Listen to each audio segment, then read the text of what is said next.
ममता बनर्जी और राहुल गांधी दोनों को पीएम बनने की जल्दी है। ममता बनर्जी दिल्ली में चक्कर काट कर लौट गई, लेकिन राहुल गांधी लगे पड़े हैं। लगातार विपक्षी दलों के साथ मीटिंग का सिलसिला जारी है। इनके निशाने पर पीएम मोदी है। राहुल गांधी हो या फिर ममता बनर्जी, दोनों का एजेंडा मोदी विरोध ही है। बाकी विपक्षी पार्टियां कभी ममता बनर्जी के पीछे तो कभी राहुल गांधी के साथ नाश्ते के टेबल पर बैठ रही हैं।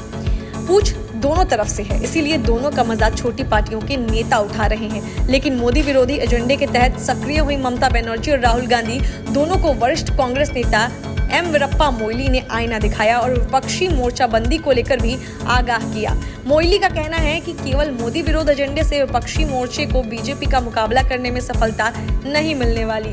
वीरप्पा मोइली ने चुनाव से पूर्व मोर्चे के नेतृत्व को लेकर चल रही कवायद पर सवाल उठाते हुए कहा कि अगर अभी से मोर्चे के नेतृत्व को लेकर बात होगी तो ऐसा मोर्चा कभी कामयाब नहीं होगा। साथ ही यह भी कहा कि कुछ वर्गों में आम धारणा बन गई है कि केवल मोदी विरोधी भावना विपक्षी दलों को एक साथ ला रही है। ऐसे में यह नहीं दिखाई देनी चाहिए।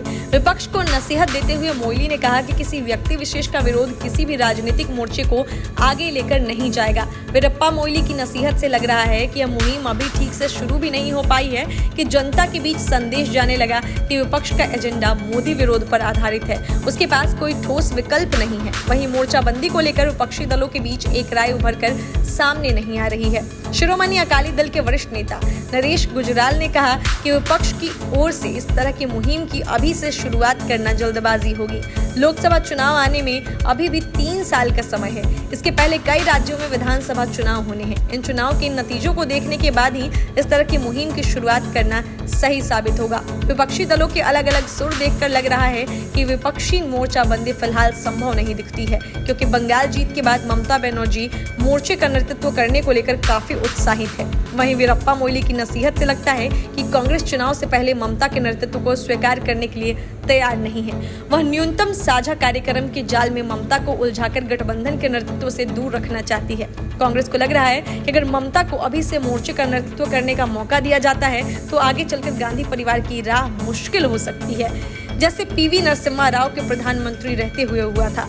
कुछ विपक्षी दल राज्यों में होने वाले विधानसभा चुनाव तक इंतजार करने और नतीजे देखने की रणनीति पर चल रहे हैं। उन्हें लग रहा है कि राज्य विधानसभा चुनाव, खासकर उत्तर प्रदेश का चुनाव, राष्ट्रीय राजनीति के लिए निर्णायक साबित होगा। अगर योगी के नेतृत्व में बीजेपी की जीत होती है तो प्रधानमंत्री मोदी का जादू बरकरार रहेगा और उन्हें लोकसभा में चुनौती देना मुश्किल होगा। शिरोमणि अकाली दल की नजर पंजाब चुनाव पर है। कृषि कानून को लेकर चल रहा विवाद और उसका असर पंजाब चुनाव में देखने को मिल सकता है। इसीलिए अकाली दल पंजाब चुनाव के नतीजे आने के बाद बनने वाले समीकरण में अपनी भूमिका तलाश रहा है। उधर महाराष्ट्र में महाविकास आघाड़ी सरकार में भी खींचतान चल रही है। ऐसे में मोर्चा बनने से पहले ही बिखरता नजर आ रहा है। Bureau report, news of India.